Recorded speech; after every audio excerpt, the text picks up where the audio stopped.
Hey, I'm waiting for the encore. My guest is Allie Holder. Allie is part folk, part country, part dark soul songstress. Her honest, introspective lyrics and slow, deliberate vocal style are striking and sincere. I was pleasantly surprised to learn how much our careers had in common, so please enjoy my chat with Allie Holder.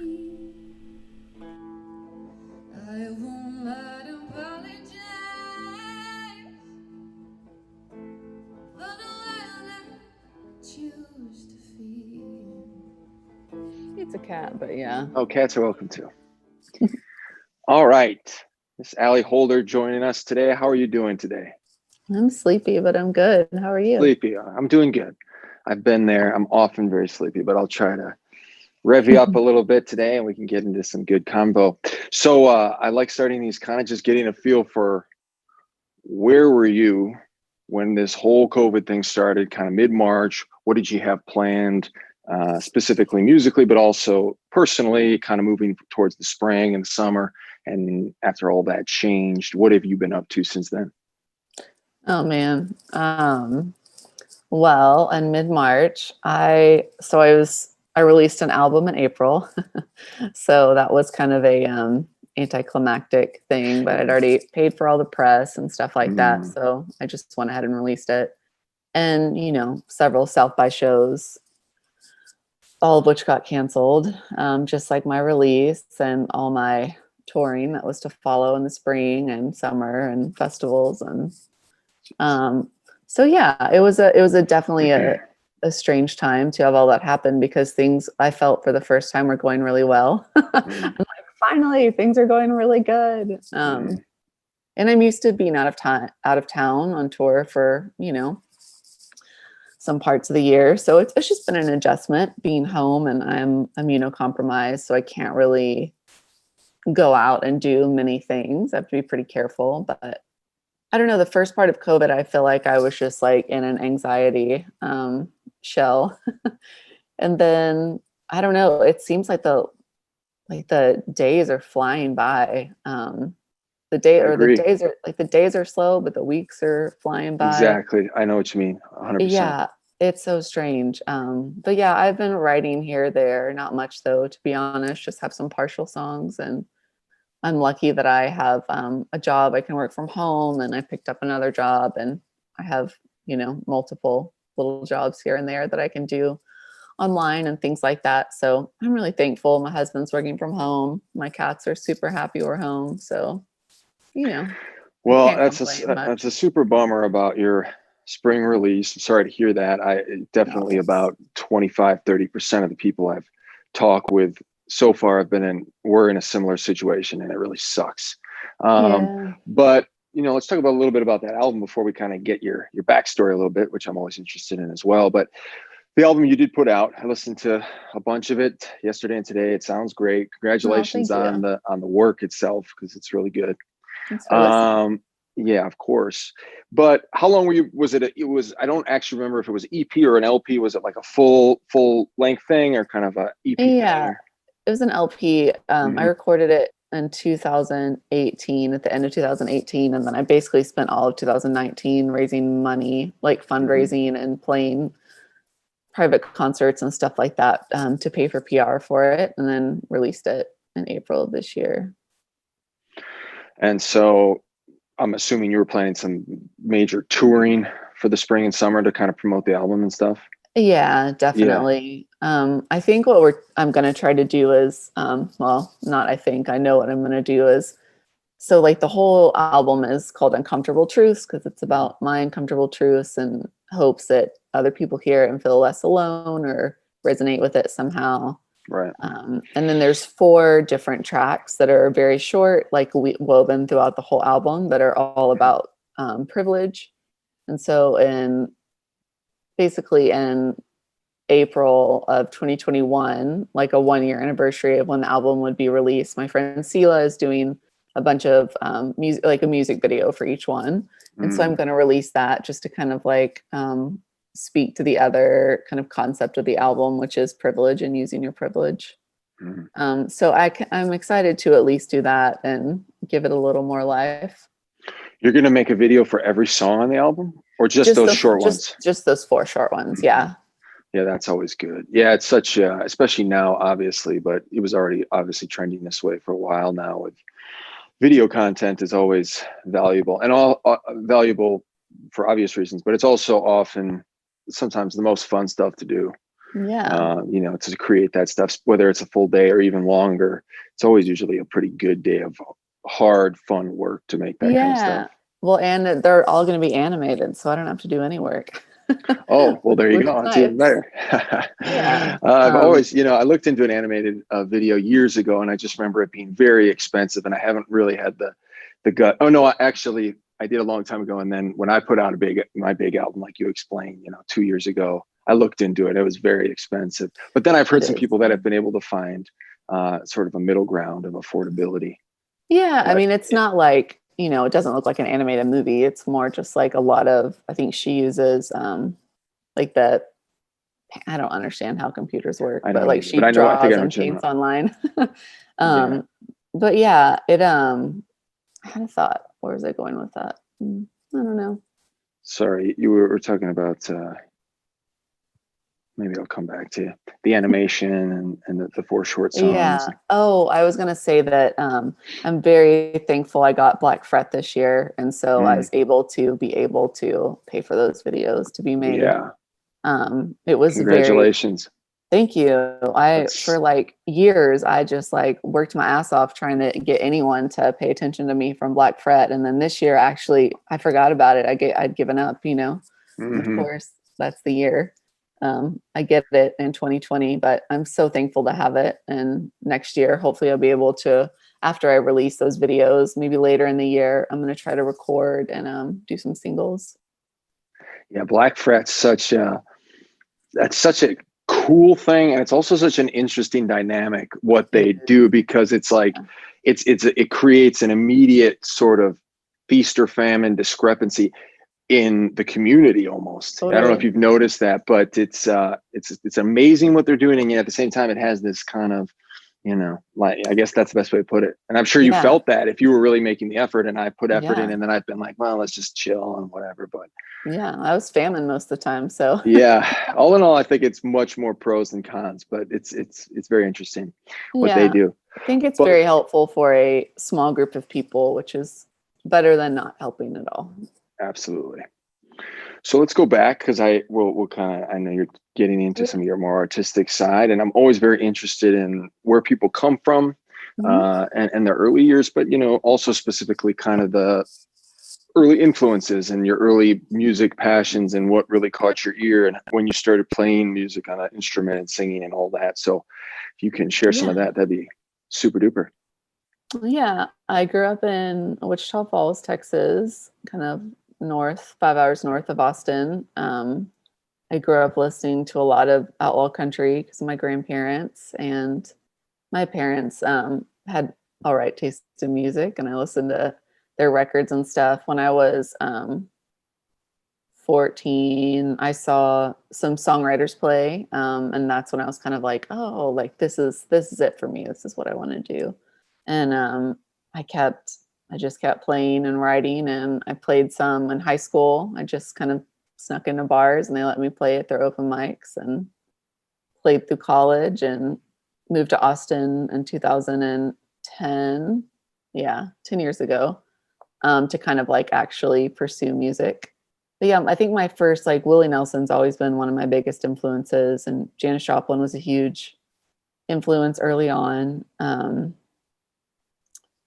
And then, you know, it just changed, like I think in like elementary school, it was like the Dixie Chicks, and then junior high, it was Lilith Fair. And then in high school, it was like Lucinda Williams and Ryan Adams and Wilco. And then in college, you know, I'm trying to think. So I think so many more people in college, I'm sure, that I just can't think of.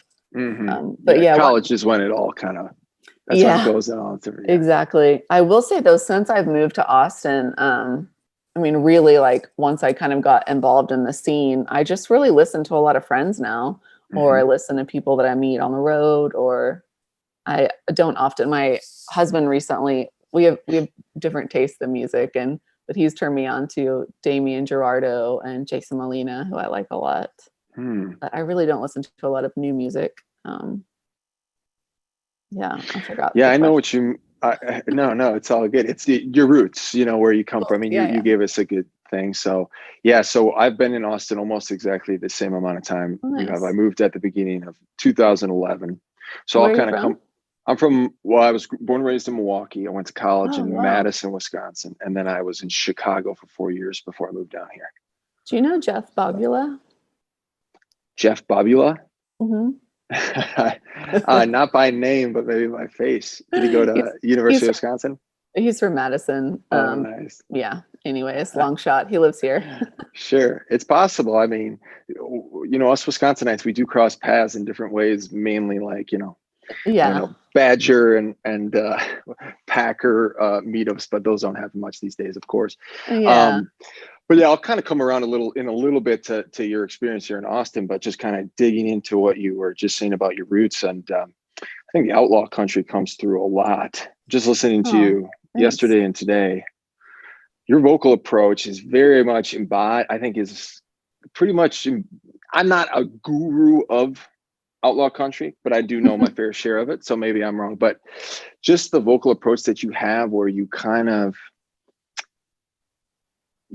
come in on not right on top of the beat. You know what I mean? You're not like right. Yeah. And there's a lot of country that's like that, but you kind of, but not behind, just right. I refer to that as blackifying the music, because obviously a lot of Black artists all through blues and rhythm and blues know how to do that just perfectly. In country, it's a slightly different thing, but it comes through in that outlaw for sure. So I definitely picked up on that. Are you getting all those sounds? I gotta makes these notifications. Is that just on my end, or are you hearing that as well? I think it's on your end. I'm sorry. Yeah, I like hearing it that way, because usually I feel like that's because I'm not really like trained musically, and rhythm is still sometimes elusive to me, and I feel like I'm just like lucky to get on the beat. So I'm going to start using that instead.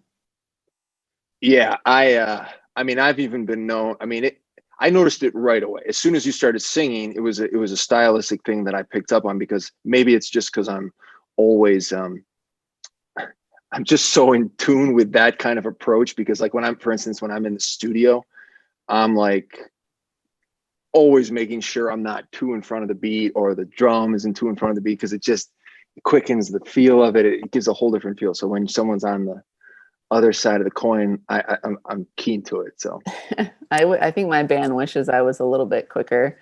I tend to make everything pretty slow. So by the time we get to recording, my band's like, "Can we just bump it up just a few? Like, try to sing fast." But yeah, I'm lucky to have players that can play to my rhythm. Because if I had to like sit there with a click track, I would lose my mind. Playing slow is, I mean, that's it. It takes, you got to be confident, and I mean, I'm a huge Ray Charles fan. Ray Charles was known for playing really slow at times, and only like just talking about my realm of expertise, like only the best of the best blues players could play at that incredibly slow feel and pull it off. You know what I mean? So when you play that slow and you pull it off, because the first song I listened to was a slow number. It was very slow, but when you hit it right, it feels good. So thank you. I'm gonna remember this for the future. Yes. It's true. Okay, so you moved to Austin in 2010, and you were pretty active. I didn't remember catching an exact age that you started kind of playing and singing. When I was like 14. 14. And then I was kind of like playing open mics and stuff in my very small hometown, and probably like 15 through 18. And then I lived in DFW, the Dallas-Fort Worth area, in college, and I played a lot in Dallas and Fort Worth, like in the stockyards, and when there was still Deep Ellum. And so yeah, I feel lucky that Texas is a place you can kind of I think a lot of people say this about Austin, is that you can kind of practice on stage. I was lucky to be able to like learn my chops in front of people, because it helps a lot, I think.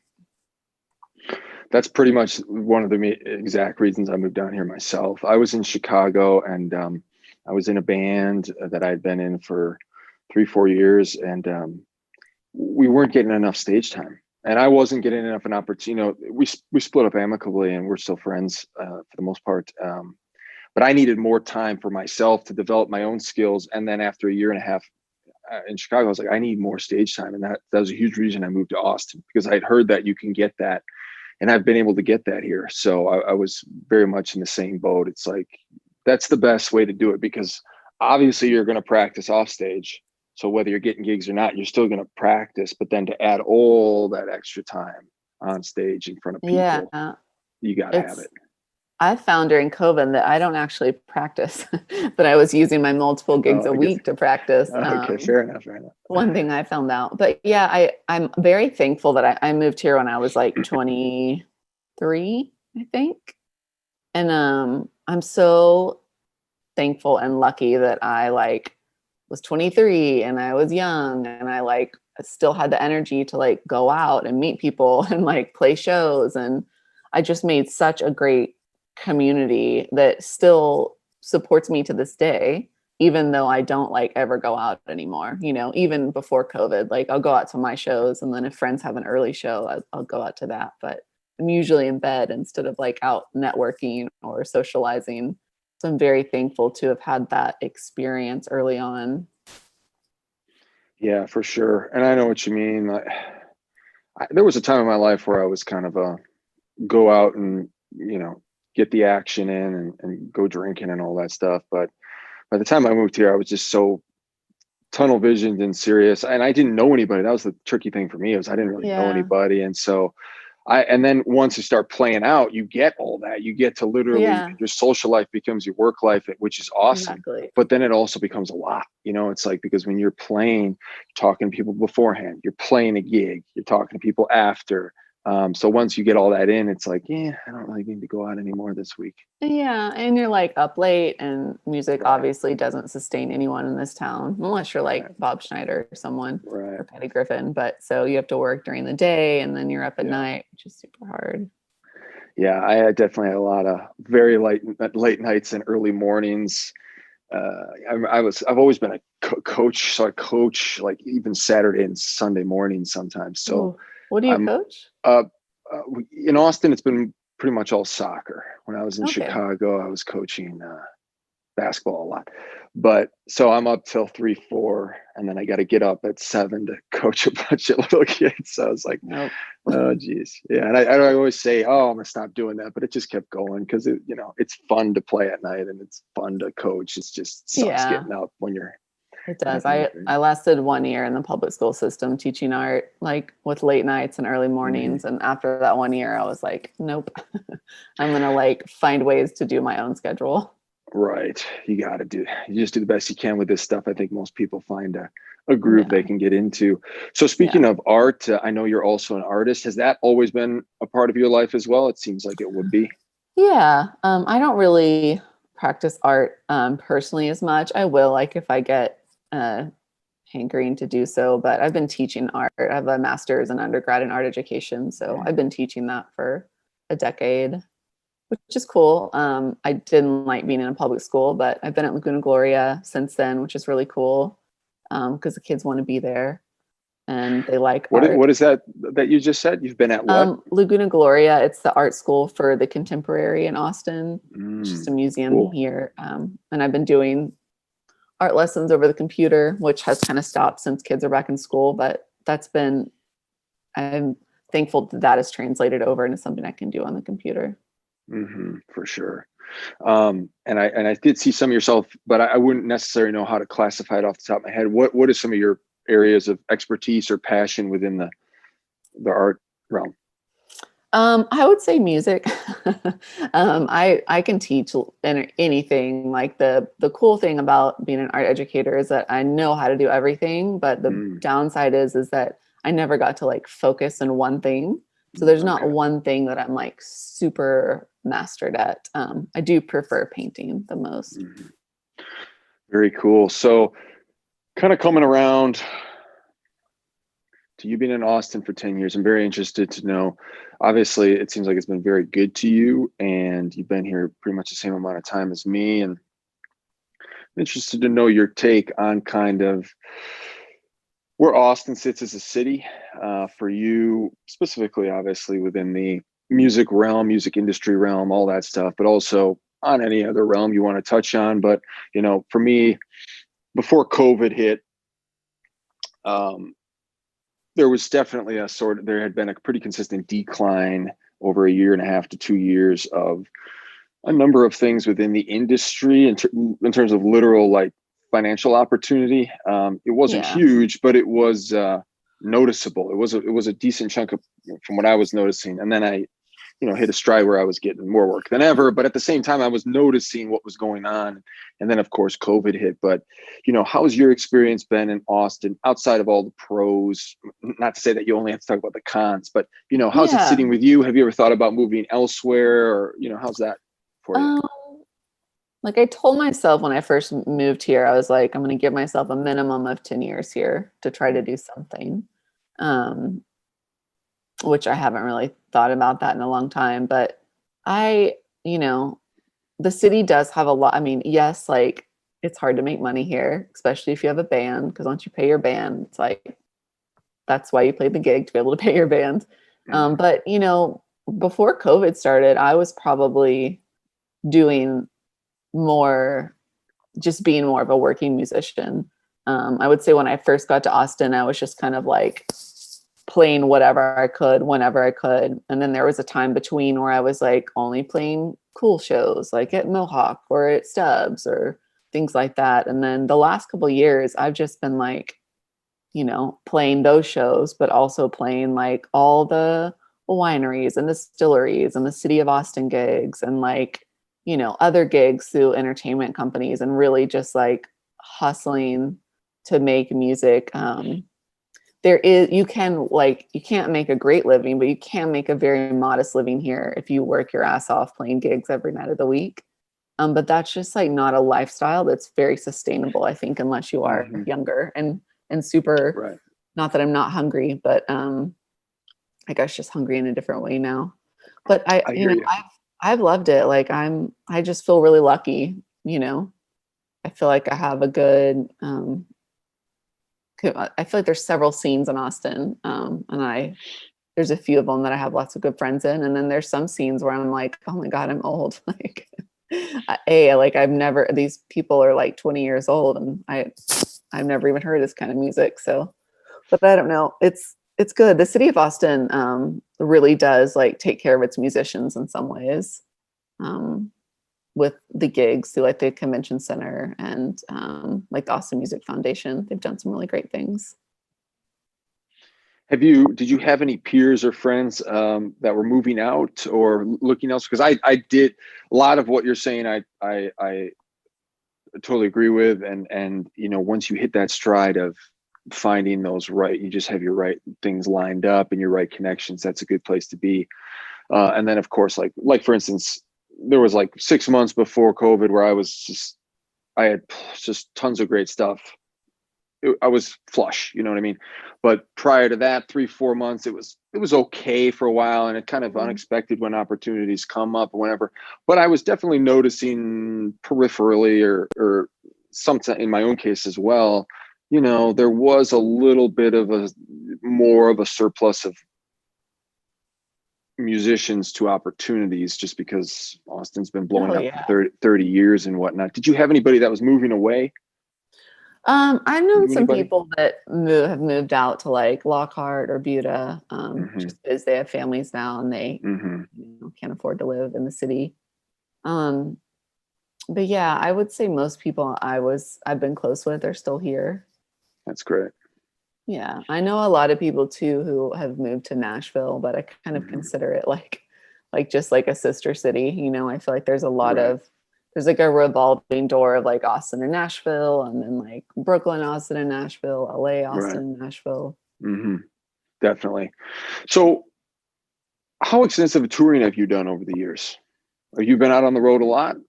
Yeah, I've definitely been touring like my brain today, nationally for, probably since like 2012, but I do my own booking, so half those gigs are cool gigs, and half those gigs are money gigs that, I wouldn't even want to share. So, or not share, but like advertise. Right. But yeah, I usually go out, I don't know, like last year, the last couple years, I've consistently gone out for several weeks, like in the spring and the fall, and then like little mini trips in the summer. Mm-hmm. So it sounds like we have a pretty similar touring schedule in that I usually just save mine for the summer because it's kind of when I can take a chunk of time off, and then I kind of do it all at once with some exceptions. And I usually go for 2-3 months or something like that. So it sounds pretty similar. And the gig descriptions you gave were very similar. And I've done most of my own booking as well. But yeah, you get some really good paydays and some really good shows that don't pay. And it's a whole mixed bag, obviously.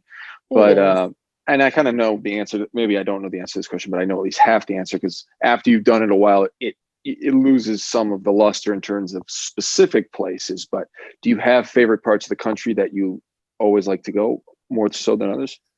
Yeah, it just depends. Like, I feel like I only go to places that I have somewhere to stay, unless I have a gig that just puts me up or pays for my lodging. Mm-hmm. But I mean, I have a lot of friends in New York and Brooklyn. I like playing there, even though it's a pain in the ass to carry all your shit around. I like playing in Nashville when I am feeling mentally stable enough and confident. It's quite the scene. Some years I love playing there. And then like last time I went to, not this year, obviously, but last year when I was at Americana Fest, I just like had a complete breakdown about even playing music. So it just depends on what time. I loved playing in California the few times I have. I don't know. I do the Midwest a lot, which seems to be the most lucrative money-wise, and people are so nice and wanting to hear music. I was supposed to play in Wisconsin for the first time this summer, but that didn't happen, obviously. Do you remember what city it was or town? Or it was for the Miles of Music Festival or something like that. Mile of Music is in Madison. No, Appleton. Cool. Appleton. And then I was yeah. I know what you're talking about. Yeah, and then I was going to play in Madison. Do you know Anna Vogelzang? She's a musician out of Madison as well. It sounds familiar. That last name sounds familiar. But I was going to play with her in Madison and in Minnesota. I'd never been to Minnesota either. That whole part of the country to me is just like, I've never been there. So I can only think of like Fargo, Yeah, Fargo that's a pretty far version of it, but it's like that. You get less Fargo the more east you go from North Carolina. Oh, is Fargo in Minnesota or North Dakota? North Dakota. Yeah. So it gets less Fargo in. Minnesota's like colder than Wisconsin and whiter than Wisconsin, but Wisconsin's still very white and cold, and then it gets more and more, whatever. But yeah, you would have fun there. It's beautiful. It's a beautiful part of the country, especially when it's the summer. It's that's real what nice I've heard. there. I really, I don't like traveling. I made the mistake several years just traveling in very cold states, like during cold months, and it's the worst. Yeah, I had my very first extensive winter tour right before COVID. So that was the first time everything else I'd done had been in warm or semi-warm weather. And so I had to really prep. I mean, I just got all the necessary gear that I hadn't needed in 10 years and luckily didn't get hit with any real bad weather, which could, make it more dangerous. But so you mentioned you kind of had, I think you used the word breakdown. Was that kind of a burnout? Were you burning out at some point? Yeah, I think I've noticed the last several years when I'm on the road, I just like my body gets so run down and I emotionally get run down. And I think it was just like a point. I think there's like at least one point of every year, I'm like, this is so unsustainable. Like, what am I even doing? Why am I like spending all my time and money on this? And then other times of the year, like, and then I get Black Fret and I'm like, oh my God, like I matter. What do you mean? I'd given up again. So it's just like, it's just a cycle of like ego, I guess. But I really learned on that trip that my body is not built for touring anymore. Like being home 8 months, like I realized how badly I was kind of taking care of myself, even though like I've been taking better care of myself every year as I've gotten older. But now that I've been home for a while, like I've not really been sick. Like my mental health's been so much better. And it's just because I'm not like wearing my ass out all over the country, you know? So Absolutely. Yeah, that's echoed through a number of people I've talked to. The reestablishing a healthy lifestyle during this time has been a consistent theme, and I think that's a huge pro. And it's good to hear from my peers and contemporaries that people are finding that, because it's so important. And when you're so busy, and especially in this industry, it's like you're just working for that next thing. You're working for that next thing, and you try to take care of yourself here and there. But it's, but yeah, I think, would I be right to assume that, you know, the first 5-6 years of touring, give or take, were pretty like gung ho? You know, it was great at the beginning, and then it was pretty great, and then I'm just explaining what my experience was, and I think it might be similar. And then you know, those bad gigs you have on the road, they just resonate more. They linger a little longer, and you know. Well, I mean, it taught me like now when I'm on the road, I like get my groceries at Whole Foods, because there's like a Whole Foods in every big town. And I like, you know, I make sure that I don't book 3 gigs in a row in 3 different cities, like 3 days up, you know, a day, you know, consecutively. You learn how to take care of yourself a lot better. I definitely miss, I'm a homebody when I'm home, so I like being here, but I'm definitely missing, I guess, like I don't know if I'm an introvert or an extrovert. I think I'm an introvert. My husband would say different. But like when I'm not here, I'm forced to like talk to people and like make new friends and like just be a more open person and see people that I know and love. And I do miss that about being out, is just my kind of like introversion being forced into extroversion, because magical things happen, you know, when you allow yourself to be open and you allow yourself to meet other people. So that's been a thing that's strange that I miss for sure. Yeah, that's totally natural. And I would, not to hammer the same bell here, but I'm very much the same way. I consider myself at times a very strong introvert and a very strong extrovert. I think maybe that's just, if you're an artist, you got to have that alone time. You know, you just need that alone time. But yeah, you get so much out of, whether it's full on friendship or just a night out and whatever, you know, it's easy. You make one more connection to get you to the next place, like you were saying. Yeah. And I feel like, go ahead. No, go ahead. No, I interrupted you though. No, you're the star of the show on this one, so go ahead. I was just gonna say that no, I've lost it. Go ahead. Me too. Me too. My brain. We niced each other out of that one. Short-term memory. Yeah, what the heck were we even talking about? Oh, I was gonna say that going back to like waiting, like just always working towards the next thing, like I kind of realized that like I'm never gonna be satisfied, you know, like the thing about playing music is like you get the next best thing and then you get the next best thing and then you're like, okay, what's next? Like there's never a moment of like, I mean, I have a really great gratitude practice, but at my core I'm always like wanting more. And it's like as soon as you get where you want to be, it's like that you don't even see that anymore. You just want to be where you are in the next level. 100%. And the funny thing is, the other side of the coin, so let's say you do get somewhere and it is, to use the word satisfied, that never works out. I mean, that doesn't, you know, that you see people when they get satisfied, how much their work suffers, or how much, you know, it's like, if you have no choice but to keep going or retire. There's no middle ground, or I suppose you can come out of retirement or what have you, but and also the socializing, aside from the, you know, it's to be seen and see people is a huge part of any entertainment industry. But, you know, when you've been in for a while, obviously this is a whole new ball game, but like if you catch yourself pre-COVID being stuck inside for a couple of weeks straight, and then you finally do go out, you're like, oh man, that felt pretty darn good. It's good to connect with people again. So yeah, everyone's got to be feeling it now. I mean, it's so unprecedented at this point. God only knows what's going to be the effect It's of it. like very hard to plan for the future. That's for sure. Pretty much I played my impossible. first gig outside the house last weekend, 2 weekends ago. I have no idea what space and time is right now, but it was so wonderful. Like, it was very safe, and even just playing 5 songs, like, it reminded me, like, oh my God, like, this is me, like, this is who I am, this is what I love and what I stand for. And then seeing someone else who was playing, I just like started crying, because I was like, oh my God, this is so wonderful. I forget, you know. You're the second person that told me they cried. The other person was a man, and he said he cried the first time he came back after a long hiatus. I've played only one private gig since the whole thing, and it was just 3-4 weeks ago, and it was great. I didn't cry, but it sure felt good to play. That's for sure. But yeah.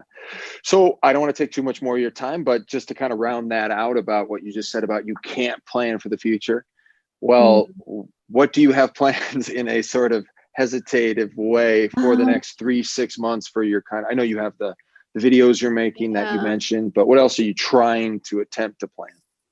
I don't know. It's interesting because I've always like allowed, minus the first year I was here and I taught at an elementary school, I've made it to where my jobs allow me to leave whenever I want and do whatever I want, or schedule them so far in advance that, like, I know when I have to work and when I don't have to work. And this is the first time I've ever had a job where I have many jobs, but one job that I kind of like, that is consistent and it's daily and it's from a certain time. And so I don't know, like, I think I'm just going to plan to actually make money, which is something I've never really done before. Not a lot of money, but more money than just playing music. And I don't know, just try to do stuff locally for the next. I mean, I don't see this getting better until 2022 minimum. So I think next year is going to kind of be the same. So just keep like putting money away, and thankfully I have that Black Fret money that I can have. Well, I'll get next year, and I can record and do some singles. I don't really know. I'm just like trying to. My parents are here. My husband and I are trying to buy a house next year. So I don't know. Like, I'm really, for the first time, just trying to like not think, minus the videos and stuff, not think like 6 to 9 months ahead, because that's something I mean, you know, you're always like planning your life 6 months to a year in advance. It's like, I mean, I have a wedding in August of next year, you know, like, congratulations. That's insane. Oh wait, but you're already playing one. Okay. Yeah. Like that's, you know, I feel like that was more like how life used to be, you know. It's like, oh, well, in 2018, I'm going to book you to play in 2020 at this one thing. So I don't know. I'm just really not going to worry about it. So many things are out of my control, and I just am going to try to be safe and try to be creative, and not just, I think COVID too has allowed me to be creative in ways that aren't just, sorry, my cat, aren't just musical, but also like baking or finding creativity back in like actual visual arts. And I don't know, or like creating like an aesthetic in my home. I don't know. I'm just going to try to be present, I guess, for now. And when things look like they're safe again, definitely reassess. I probably won't be touring like I did before, unless it's like a festival or a few shows that are really worth it. Well, that sounds great. I'm very much in the same boat, almost across the board, just in terms of what you're saying about the money, taking time off the road. I was already kind of planning that a little before COVID, and now it's official. And I don't think, like you said, I don't think this is going to be a 2 or 3 more year thing. And mid-30s, focusing more on money and houses and all that stuff for sure. How old are you? Yeah, I'm 36. And I have a 5-year-old. She'll be 5 in a few weeks, and you know, we want to buy a house too. And you know, you got to. You know, so I'm in the same boat a lot. So, well, thank you for doing this. I really appreciate it. Thank you. It's nice to chat. Absolutely, and I wish you luck. It sounds like you have a good beat on how to keep yourself healthy and happy moving forward. So, stay strong, Allie. Thank you. All right, keep in touch. Thank you so much. Take care. Bye.